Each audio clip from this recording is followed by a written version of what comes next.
एक बार फिर से स्वागत है। हम चर्चा करेंगे भारत और चीन के बीच में जिस तरह का तनातनी इस वक्त है, चीनी घुसपैठ के बाद ये और भी ज़्यादा गंभीर हो गया। सबसे पहले विदेश मंत्री ने क्या कहा वो भी हम आपको दिखाते हैं। जो भी घटना घटी है वो हम उसको स्वीकार नहीं कर सकते हैं। हमें इससे आपत्ति है, हमने अपनी आपत्ति दर्ज कराई है। हमारी जो व्यवस्था बनी हुई है इस समस्या के समाधान के लिए, उस व्यवस्था को पूर्ण रूप से उस पर कार्रवाई हो जाने दीजिए, उसके बाद फिर इस पर। और बसपा सुप्रीमो मायावती ने क्या कहा है वो भी आपको हम दिखाते हैं। इसमें सेंट्रल गवर्नमेंट को काफ़ी गंभीर होने की ज़रूरत है, क्योंकि टाइमली सब जो भी कुछ एक्शन लेना टाइमली लेना चाहिए, वरना हालात खराब हो सकते हैं।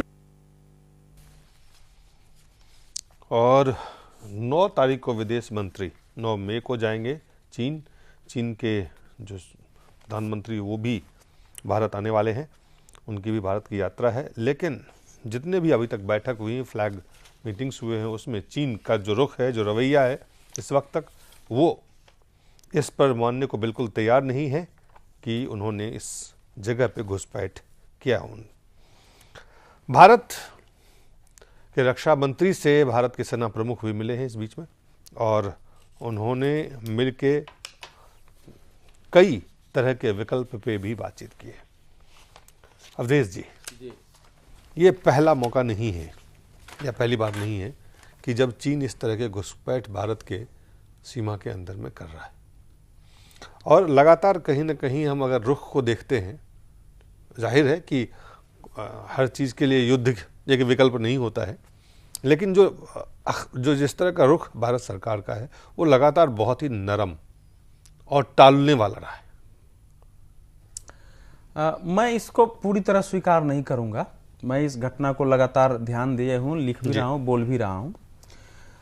देखिए, चीन और भारत को ये बात ठीक है कि जिस ढंग से चीन भारत की एक घेरेबंदी कर रहा है, इसको समझने के लिए जाएंगे। चीन की एक दूरगामी राष्ट्रीय लक्ष्य है एक उसका, उसमें उसको आर्थिक और सामरिक दृष्टि से जो महाशक्ति बनना है, उसमें यह भी शामिल है कि अपने पड़ोसी देश को जो सबसे शक्तिशाली है उसको कई प्रकार के ऐसे दबाव बना करके रखो ताकि वो स्वयं खड़ा होकर हमारे सामने टकराने की कोशिश न करे। इसलिए उसके कुछ हिस्से हमारे पास रहे और समय समय पर उसको तंग करते रहो। ये बिल्कुल पॉलिसी है ये, जैसे चीन के। लेकिन पहले सच ये है कि 1987 के बाद से, खासकर राजीव गांधी जब 82 में गए थे उसके बाद से लेकर के और अभी तक भारत और चीन सीमा सबसे ज्यादा शांति का और सबसे कम झड़प का रहा है। ये बात भी सही है। पार्लियामेंट में जो अब नहीं, आपके प्रश्न का उत्तर, ये दोनों वो पार्लियामेंट में बयान देने दीजिए। हमारे देश में विदेश और रक्षा नीति पर भी इस प्रकार से राजनेता बयान देते हैं। नहीं, राजनेता का बयान नहीं, सरकार की तरफ से सरकार तो कितने बार भारत के सीमा क्षेत्र में घुसपैठ हुए हैं। नहीं, हमको भी मालूम है। 2011 में 300 बार जो है, 2012 में 400 बार, इसी साल 300 बार हो गया है। उसका कारण यह है कि 500 ऐसे जगह हैं जहां की चिन्ह ही नहीं है कि हमारी सीमा कहां है, उसकी सीमा कहां है। देखिए, 1962 की लड़ाई में चीन की एक नीति थी कि कहां तक आगे बढ़ के और हमको युद्ध समाप्त कर देना है और वहां से पीछे नहीं आना है। तो उसने आपके वो 40-42 हजार किलोमीटर क्षेत्र को कब्जा कर लिया है। दूसरा, जो पाकिस्तान ने जो कश्मीर कब्जा किया है, काराकोरम एरिया, अक्साई चीन, उसमें दे दिया है 4057 किलोमीटर उसको मिल गया है, वहां है। काराकोरम दर्रे में वो बना रहा है।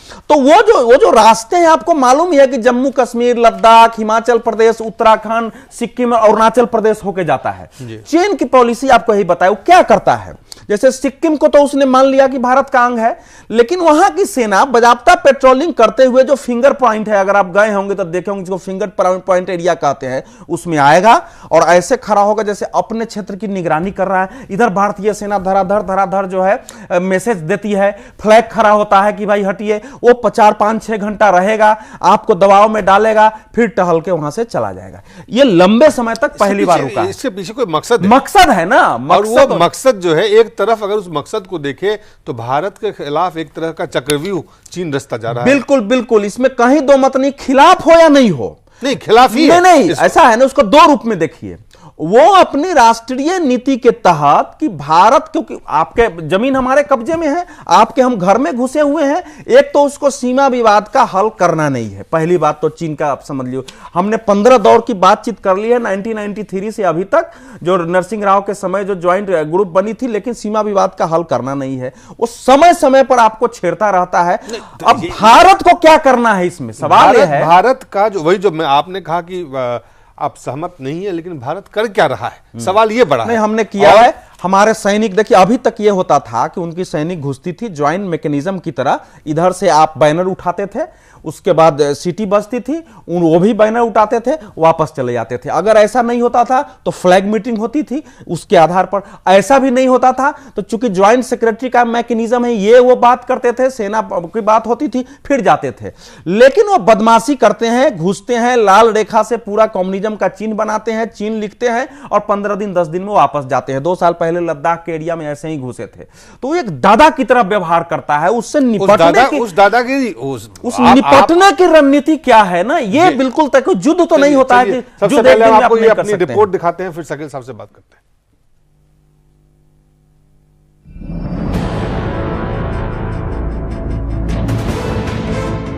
सरहद पर चीनी सरगर्मी भारत के लिए चिंता का सबब। जी हां, लद्दाख क्षेत्र में पहले चीनी घुसपैठ और फिर इस घुसपैठ से इनकार की रट ने भारत चीन रिश्तों की तल्खी को जैसे और तल्ख बना दिया है। दोनों देशों के बीच फ्लैग मीटिंग और कूटनीतिक स्तर पर बातचीत, बावजूद इसके चीन का अड़ियल रवैया मानो उसकी बढ़ती चाहत और चालबाजी का सबसे बड़ा सबूत। शायद इसीलिए भारत का सियासी गलियारा एक सुर में चीनी चाहत को चुनौती देने की बात कर रहा है।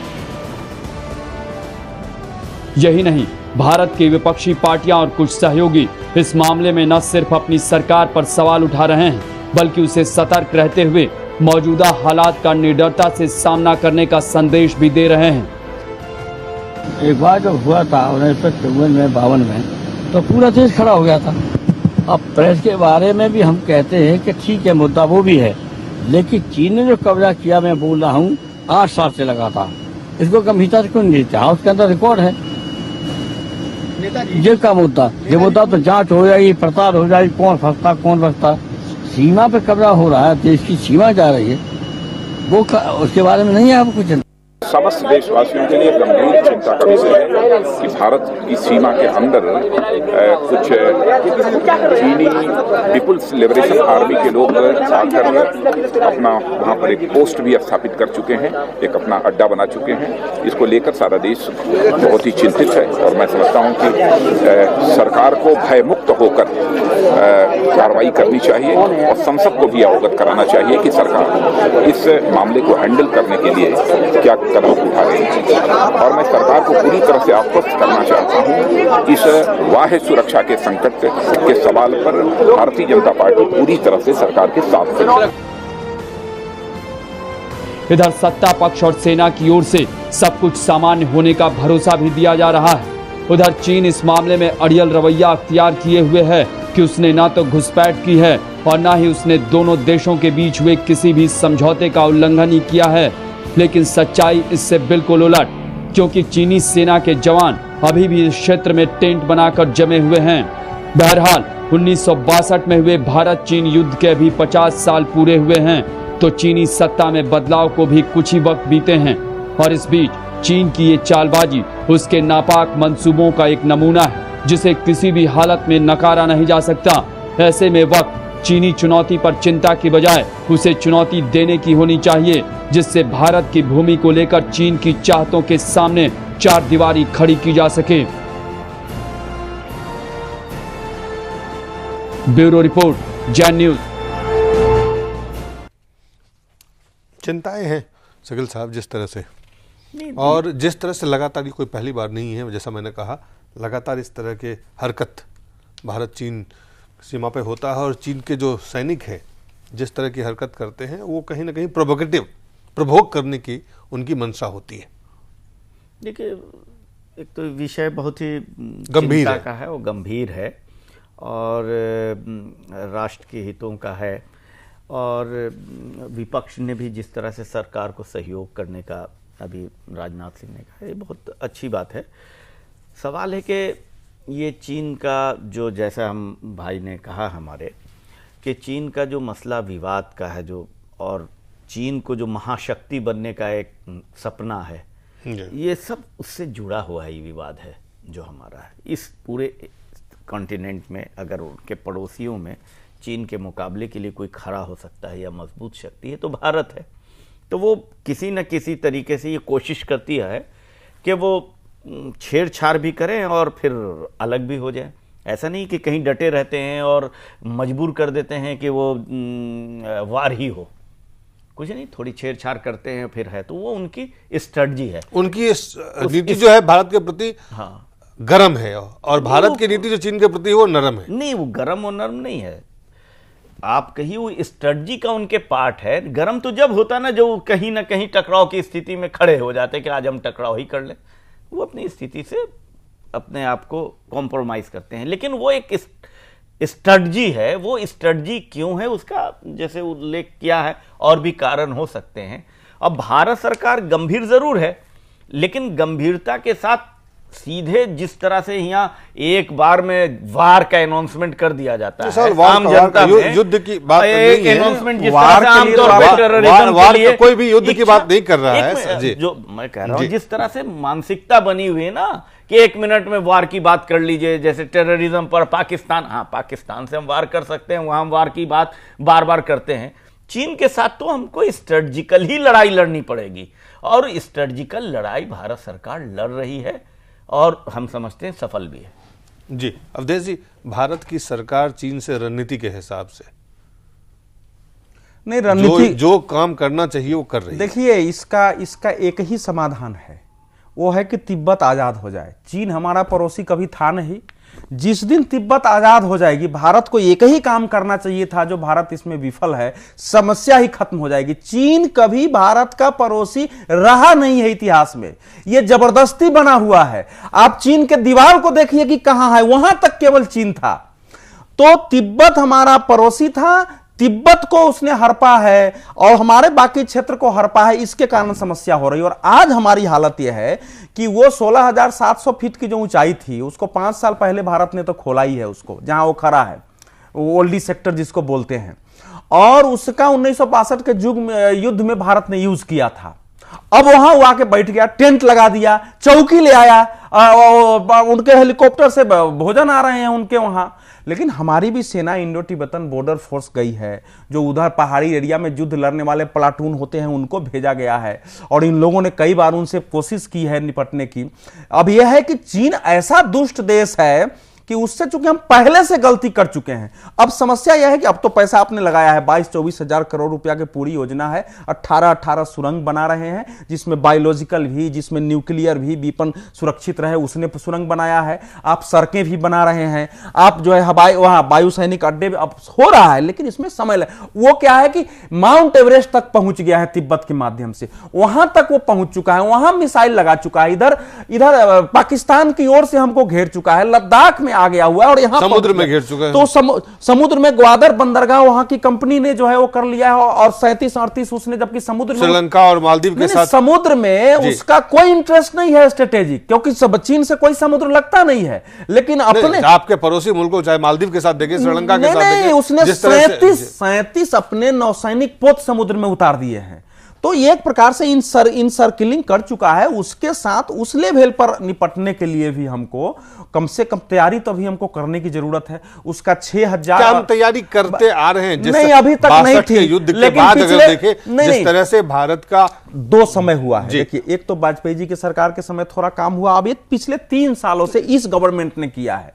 पिछले 3-3.5 सालों से जितने मतलब इन्होंने जितनी बड़े पाकिस्तान के उनके चीन के साथ जो है अपना रक्षा अभ्यास था उसको कैंसिल किया कि आप मानो हमको, समय समय पर खुल के विरोध प्रकट करती है और कदम भी उठा रही है। ऐसा नहीं है कदम ने, योजना बनी थी वाजपेयी जी के समय, सरकार कर रही है, लेकिन अब आपने देर से शुरुआत की है, आपको समय लगेगा। दूसरा कि हमारे देश में एक बड़ा वर्ग जो सो कॉल्ड प्रोग्रेसिव है, वो चीन के बारे में चीन का विरोध सुनना ही नहीं चाहता है। वो कहता है तिब्बत का आंदोलन गलत है, वो कहता है कि बाकी अमेरिकी कंपनियों की तरह चीन की कंपनियों को सुविधा दो, और हमारे से व्यापार में हमको तो कोई लाभ है नहीं। जो इस समय 67 अरब डॉलर का व्यापार है, उसमें 23 से 24 अरब रुपया तो हमारा घाटा है डॉलर, 23 से 24 अरब डॉलर। दुनिया में सबसे ज्यादा व्यापार घाटा हमारा चीन से है, लेकिन कहते हैं कि हमारा व्यापार खराब हो जाएगा। थोड़ी पॉलिसी में सुधार हुई है, लेकिन सरकार को यह समझना पड़ेगा कि देश की इज्जत, भूभाग की अखंडता ये व्यापार नहीं है। उसके लिए एक एक पैसा देश का कुर्बान हो जाए, एक एक व्यक्ति कुर्बान हो जाए, तब भी रक्षा करो। और यह साहस अगर प्राइम मिनिस्टर 2 बार अगर बोले, सवाल है कि चीन इतना साहस करता क्यों है कि हम पिलपिल हैं, हम उस प्रकार से प्रतिक्रिया नहीं देते हैं। अगर युद्ध नहीं करेंगे, हमको घोषणा करने में क्या है कि हम अपने क्षेत्र की रक्षा के लिए सक्षम हैं। चीन को यह समझना चाहिए कि टकराव से उसका और हमारा दोनों का नुकसान होने वाला है, इसलिए वापस करें। एक बयान हमारे देश से नहीं हो रहा है, जरा यही अमेरिका के साथ कोई कर दे, जरा यही ऑस्ट्रेलिया के साथ कोई कर दे। मैंने इसीलिए पूछा था, हालांकि एक आपको हम रिपोर्ट और दिखाते हैं।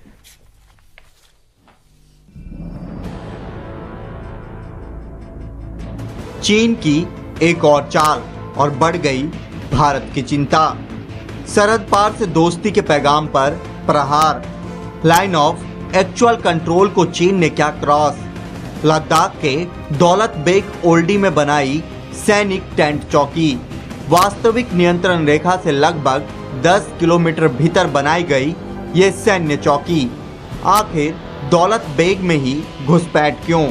लद्दाख में 16,000 से ज्यादा फीट की ऊंचाई पर मौजूद दौलत बेग ओल्डी एयर स्ट्रिप दुनिया की सबसे ऊंची एयर स्ट्रिप है। साल 1962 की लड़ाई में इंडियन एयर फोर्स ने इसी एयर स्ट्रिप का बाखूबी इस्तेमाल किया था। जाहिर है चीन की ये घुसपैठ कोई रणनीतिक कदम भी हो सकती है। क्या है पूरे मामले का घटनाक्रम, आइए डालते हैं उस पर एक नजर। 15 अप्रैल 2013 लद्दाख के दौलत बेग ओल्डी क्षेत्र में चीनी सैनिकों को टेंट लगाए पहली बार देखा गया। 16 अप्रैल 2013 विदेश मंत्रालय में पूर्वी एशिया मामलों के संयुक्त सचिव ने भारत चीन सीमा मामलों पर बने विशेष तंत्र के तहत अपने चीनी समकक्ष से बात की। 17 अप्रैल 2013 भारतीय सैनिकों का दूसरा गश्ती दल रवाना किया गया। भारतीय दल ने तय प्रक्रिया के तहत बैनर दिखाकर चीनी सैनिकों को लौटने को कहा। 18 अप्रैल 2013 भारतीय सेना के बुत्रसे कैंप के पास चीनी सेना की टेंट पोस्ट में PLA फौजियों की संख्या बढ़कर 30 हो गई। भारत की चीनी अफसरों के साथ फ्लैग मीटिंग बेनतीजा रही। विदेश सचिव रंजन मथाई ने चीनी राजदूत के सामने भारतीय चिंताएं रखी।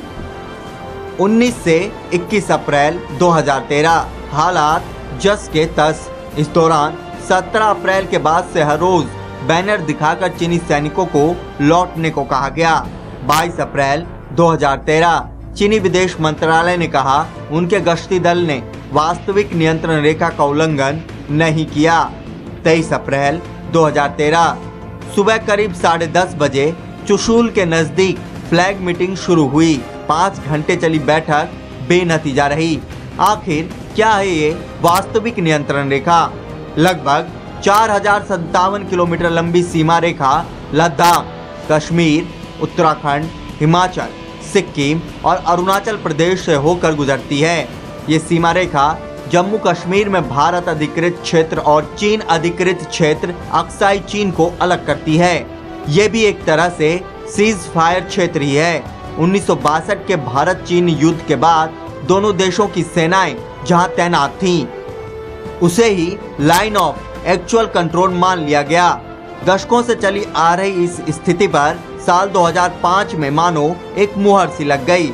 अप्रैल 2005 में तत्कालीन चीनी प्रधानमंत्री वेन जियाबाओ की भारत यात्रा के दौरान दोनों देशों ने नियंत्रण रेखा और सीमा पर सैन्य विश्वास बहाली के समझौते पर दस्तखत किए थे, जिसे 2005 का प्रोटोकॉल कहा गया। इसमें सीमा पर तनाव घटाने के लिए कुछ शर्तें तय की गई। विवाद की सूरत में दोनों सेनाएं अपनी वास्तविक जगहों पर लौट जाएंगी। समझौते के मुताबिक अतिक्रमण की सूरत में 48 घंटे के भीतर हॉटलाइन से सीमा बैठक बुलाने का विकल्प है। इसमें प्रावधान है कि गश्ती दल एक दूसरे से आमना सामना होने पर बैनर दिखाएंगे और पलट जाएंगे। हालांकि चीन इस प्रोटोकॉल पर कितना कायम है, इसका अंदाजा इसी से लगाया जा सकता है कि सितंबर 2012 तक चीनी घुसपैठ के 400 मामले सामने आए थे, जबकि साल 2011 में 180 मामले सामने आए थे। दोनों देशों के बीच लाइन ऑफ एक्चुअल कंट्रोल पर अभी भी लगभग 500 जगहों पर मतभेद है। ब्यूरो रिपोर्ट, जय न्यूज। लेकिन बड़ा सवाल ये है कि चीन की नीयत क्या है। समुंदर से लेकर हिमालय तक चीन भारत को घेरने की तैयारी कर रहा है। क्या वाकई अवधेश जी अगर देखें तो भारत जिस तरह का खतरा चीन से है, और ये चिंताएं भारत के कई राजनीतिक दल के नेता, अलग अलग सरकार में बैठे विशेषज्ञ, तमाम लोग इस पर चिंता और इसको बातचीत को करते हैं, लेकिन क्या हम तैयारी उस तरफ से कर रहे हैं जिस तरह की चीन की नीयत है? देखिए, ऐसा है, जब आप उदारीकरण की ओर जब से आपने कदम बढ़ाया तो वहां राष्ट्र हित केवल एक हो गया है कि किस देश के साथ कितना व्यापार बढ़ा है। हर चीज पर यह हावी हो गया है। यह दुर्भाग्य है भारत का। और इस समय जो शासन है उसकी पूरी नीति जो है व्यापार केंद्रित जैसी हो जाती है। मैं पहले ही कहा, दुनिया के कई देश व्यापार करते हैं। नहीं, दुनिया के देश नहीं, दुनिया के देश करते हैं तो उनमें एक मैच्योरिटी है बड़े देशों में।